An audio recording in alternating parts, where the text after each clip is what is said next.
Welcome back everyone. एक बार फिर आपको मीर अब्दी शान की तरफ से बहुत बहुत खुश आमदीद। लेकिन आप सब बिल्कुल ठीक होंगे। और मैच की बात की जाए, पाकिस्तान साउथ अफ्रीका आमने सामने और साउथ अफ्रीका ने बड़े शानदार रन्स बनाए थे। पाकिस्तान को पहले रन्स पूरे करने थे, फिर उसके बाद आगे से कुछ ना कुछ करना था, मगर कुछ भी नहीं हुआ।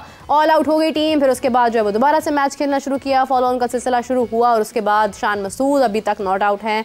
शानदार कारकर्दगी दिखा रहे हैं, सेंचुरी कर दी, लेकिन ऊपर रन्स बनाने पर गामजन है। इसी के साथ साथ उनका साथ जो है वो सऊद शकील दे रहे हैं, लेकिन बाकी बाबर आजम भी ना चल पाए, खुरम शहजाद भी ना चल पाए।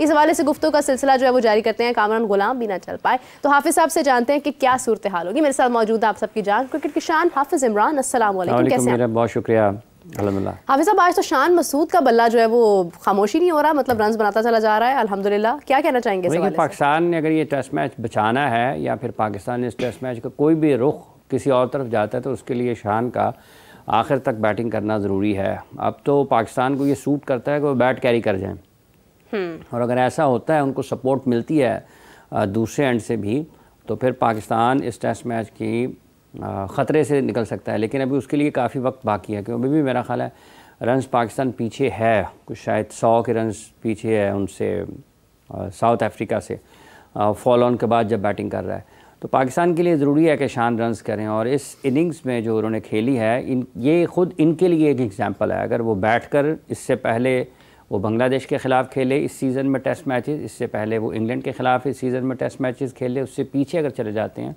तो वो ऑस्ट्रेलिया के ख़िलाफ़ ऑस्ट्रेलिया में टेस्ट मैचेस खेले। तो अपनी 6 बारियाँ ऑस्ट्रेलिया की, 4 बारियाँ साउथ अफ्रीका की, बांग्लादेश की, और अपनी 6 बारियाँ जो उन्होंने खेली अगेंस्ट इंग्लैंड, ये सारी की सारी अगर इनिंग्स वो देखें और इस इनिंग्स को देखें तो फिर मेरा ख्याल है उसके बाद उनको किसी कोचिंग की ज़रूरत पेश नहीं आएगी कि रन्स जब वो नहीं कर रहे थे, 30, 35, 40 में आउट हो रहे थे, तो वो किस वजह से आउट हो रहे थे, और अगर इस इनिंग्स में जबकि वो एक बड़े 100 की तरफ बढ़ रहे हैं आगे, अल्लाह करे कि वो डबल 100 में कन्वर्ट हो, वो बिग डबल 100 में कन्वर्ट हो उनकी ये वाली बारी, तो उनको अंदाज़ा हो जाएगा कि असल में उनको किस चीज़ की ज़रूरत थी। लोग इस दौरान कहते रहे हैं कि उनको अपने स्ट्राइक रेट वाले जो ख़यालात हैं उसको कम से कम टेस्ट क्रिकेट में एक तरफ रखते हुए जो उस वक्त हालात का तकाज़ा है, जो टीम की ज़रूरत है, उसके मुताबिक अपनी बारी, अपनी इनिंग्स की तामीर करनी चाहिए। लेकिन वो खुला खेलने के चक्कर में आउट होते रहे हैं। स्ट्राइक रेट आपने मेंटेन रखना है, उसमें आउट होते रहे हैं। स्ट्राइक रेट मेंटेन रखना एक और बात है, लेकिन आपने अपना टेस्ट मैच भी जीतना है। क्या स्ट्राइक रेट मेंटेन रखना, उसको बरकरार रखना टेस्ट मैच जीतने से ज़्यादा अहम है? टेस्ट मैच जीतना ज़्यादा अहम है किसी भी और चीज़ से।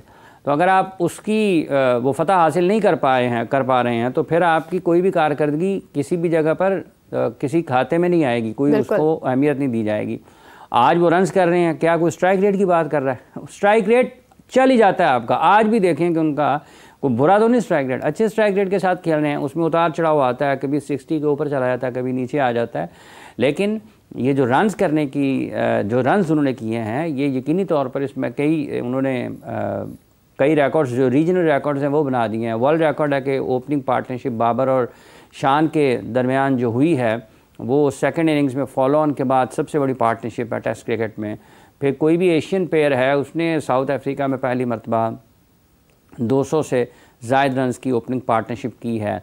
तो ये सारी चीज़ें न सिर्फ उनकी जितना भी करियर उनका बाकी है उसमें उनको बड़ी मदद दे सकती हैं कि आपको ज़रूरत, कामयाबी उसी वक्त आपको मिलेगी जब आप ज़रूरत के मुताबिक खेलेंगे। ये कोई 8-9 बैट्समैनों वाली टीम नहीं है। टेक्निकली, फ़िज़िकली, टैक्टिकली और अपनी स्किल्स के एतबार से इसमें लिमिटेशंस हैं, और आपने उन लिमिटेशंस की सराउंडिंग में अपना मैच तरतीब देना है, अपनी मैच प्लान करना है। तो ये उनके लिए गुड लक है, और उनको मुबारकबाद भी है कि कम से कम उनके बैट से रन्स आए हैं। बैसियत कप्तान वो नाकाम थे, उनकी सबसे ज़्यादा, और जब सेंट्रल कॉन्ट्रैक्ट का ऐलान हुआ था तो उनका उस वक्त भी उनके एक खाने में लिखा हुआ था कि सब्जेक्ट टू कैप्टनसी है। तो अगर आपका कप्तान इस तलवार के साथ क्रिकेट खेल रहा होगा तो यकीनी तौर पर उसके जहन में उसका दबाव ज़रूर रहेगा। तो अब उन्होंने रन्स किए हैं, अच्छे किए हैं, इनको और लंबा होना चाहिए। मेरा तो ये ख्याल है इनको बैट कैरी करना चाहिए। और पाकिस्तान अगर आज ज़्यादा वक्त गुजार जाता है पिच पर, पाकिस्तान के बल्लेबाज, तो पाकिस्तान इस टेस्ट मैच में उससे निकल सकता है, जीतने की तरफ भी जा सकता है। मतलब डिपेंड करता है कि कितना रिस्पॉन्सिबिलिटी के साथ पाकिस्तान की बाकी बैटिंग खेलती है। अगर लंबी बैटिंग पाकिस्तान करता है, फ़र्ज़ कर लें जीता नहीं भी है, लेकिन कम से कम ड्रॉ की तरफ तो चला जाएगा ना। और फॉलो ऑन होने के बाद अगर आपने 600 रन से ज़ायद के पीछे आप जाते हुए फॉलो ऑन हो गए पहले इनिंग्स में, और उसके बाद अगर आप टेस्ट मैच बचा जाते हैं तो ये अच्छी कारकर्दगी तस्वर की जाएगी। ऐसा नहीं होगा कि इसके बाद टीम को कोई बहुत ज़्यादा, आप ये देखें कि इन हालात में कि साइम अयूब पाकिस्तान टीम का हिस्सा नहीं है, और बदकिस्मती से जिस तरह रन्स किए हैं बाबर ने और इन्होंने शान मसूद ने, साइम होते तो उनसे भी तवक्को की जा सकती थी कि वो बड़े रन्स कर सकते थे। पाकिस्तान के लिए खुशाइंद इस पूरे टूर से ज़्यादा इस सफ़र के ऊपर जो पाकिस्तान का ऑस्ट्रेलिया से शुरू हुआ और यहाँ तक आया साउथ अफ्रीका तक, इसमें पाकिस्तान के लिए जो अच्छी चीज़ है वो पाकिस्तान के टॉप क्रिकेटर्स की परफॉर्मेंसेज है। बाबर आजम के टेस्ट मैचेस में रन जब एक के बाद एक 19 सेंचुरी स्कोर कर रहे हैं, उनको और ज़्यादा कंसंट्रेशन की ज़रूरत है ताकि वो इनिंग्स को 80 कन्वर्ट करें इनटू 160, वो उस तरफ भी जा सकते हैं। कल भी उन्होंने बड़ी अच्छी बैटिंग की है। कल के दिन में उन्होंने 2 मरतबा निस सेंचुरी स्कोर की और दोनों मरतबा वो अच्छा खेल रहे थे, कंट्रोल में खेल रहे थे। जब उन्होंने पहली बारी जब उनकी चल रही थी उस वक्त भी वो कंट्रोल में थे और दूसरी बारी में भी बहुत कंट्रोल में रहे। साउथ अफ्रीका के बॉलर्स ने कोशिश की, बहुत सारी ऐसी बॉल्स थी जो कि जिन गेंदों पर वो अमूमी तौर पर गुज़िश्ता 8, 9, 10 महीनों में आउट होते हुए दिखाई दे रहे थे, लेकिन इस टेस्ट मैच की इन दोनों बारियों में उन्होंने उन तमाम गेंदों को जो कि मुश्किल एरियाज़ थे उनके लिए, उसके ऊपर काम किया। लाइन में आते रहे, कंट्रोल के साथ खेलते रहे। शॉट्स जिनके बारे में काफ़ी सारी बात उनकी हो रही थी कि ये शॉट्स नहीं खेल पाते हैं, ये शॉट लाइन में नहीं आ पाते, उन्होंने वो सारे शॉट्स खेले हैं कि जो उनको खेलने चाहिए। तो अच्छा है पाकिस्तान के लिए। फिर वाइट बॉल क्रिकेट में भी पाकिस्तान के टॉप क्रिकेटर्स ने परफॉर्म किया, पाकिस्तान के यंगस्टर्स ने अपना किरदार अदा किया। मोहम्मद रिजवान को ज़रूर देखना है टेस्ट मैच खेलते हुए कि जिस किस्म के शॉट्स वो खेल कर आउट होते हैं, या जिस तरह अभी तो वो लकी है ना, बहुत सारे ऐसे बॉल्स हैं कि जहाँ पे लक उनकी साइड पर जाती है, आप बहुत दूर की बॉल को चेज़ करने के लिए जाते हैं, तो जब लक आपकी साइड पर नहीं होती है ना तो आपके अच्छे खासे मतलब है कि शॉट वाले बॉल पर भी आपका एज लग जाता है। तो इस वक्त अगर वो लकी हैं तो उनको उसका लक अगर उनकी साइड पर है तो उनको उसका फ़ायदा उठाना चाहिए, लंबी बैटिंग की तरफ जाना चाहिए। शुभमन गिल जैसे आउट हुए 5वें टेस्ट मैच में अगेंस्ट ऑस्ट्रेलिया, आप निकल कर चलाएँगे अगर फास्ट बॉलर्स को, तो ये हर वक्त आपके मुताबिक नहीं चलती हैं। क्रीज़ ऑक्यूपाई करेंगे, अपने पाँव पर खड़े रहेंगे और वहीं से रन्स निकालने की कोशिश करेंगे तो ना सिर्फ खिलाड़ी के लिए ज़ाती हैसियत में उसके लिए फ़ायदा होता है, बल्कि उसके साथ साथ उसकी टीम को भी फ़ायदा होता है। अब जिस तरीके से कल रिजवान आउट हुए हैं, तो कुछ शॉट है यार, इसकी कोई ज़रूरत है, तो बिल्कुल लोग इसके ऊपर ये भी लोगों के जहन में आता है यार, ये इंडिया के ख़िलाफ़ खेल रहे थे, वहाँ पर भी जब वर्ल्ड कप का मैच था इन्होंने बीच में से चला दी, यहाँ पर भी बीच में से चला दी है।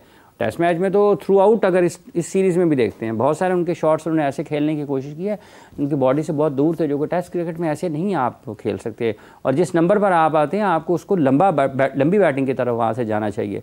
तो लक आपकी साइड पर है, उसका फ़ायदा उठाएँ, गैर ज़िम्मेदाराना और गैर ज़रूरी शॉट्स खेल कर ना सिर्फ अपनी मुश्किलात बढ़ाएँ बल्कि आप टीम की मुश्किलात में भी इजाफा ना करें। और आप ये ध्यान में रखें कि आप पाकिस्तान के वाइट बॉल के कप्तान, 2 फॉर्मेट में आप पाकिस्तान के कप्तान हैं, तो आपकी ज़िम्मेदारी टेस्ट मैच खेलते हुए भी वही है, क्योंकि आप अगर इस किस्म के माइंडसेट के साथ या इस किस्म के गैर जिम्मेदाराना शॉट्स के साथ टेस्ट क्रिकेट से वनडे क्रिकेट की तरफ जाएंगे, और अगर आप वहाँ पर भी एक हैबिट जो अगर आपकी बन गई है और इसी में आउट हो जाएंगे, तो आप नहीं डिमांड कर सकेंगे अपने प्लेयर्स के साथ ड्रेसिंग रूम में कि आप जिम्मेदारी का मुजाहरा करें, आप लंबी बैटिंग करें। तो उनके लिए ये देखने की बात ज़रूर है, उनको इस पर ज़रूर जाना चाहिए।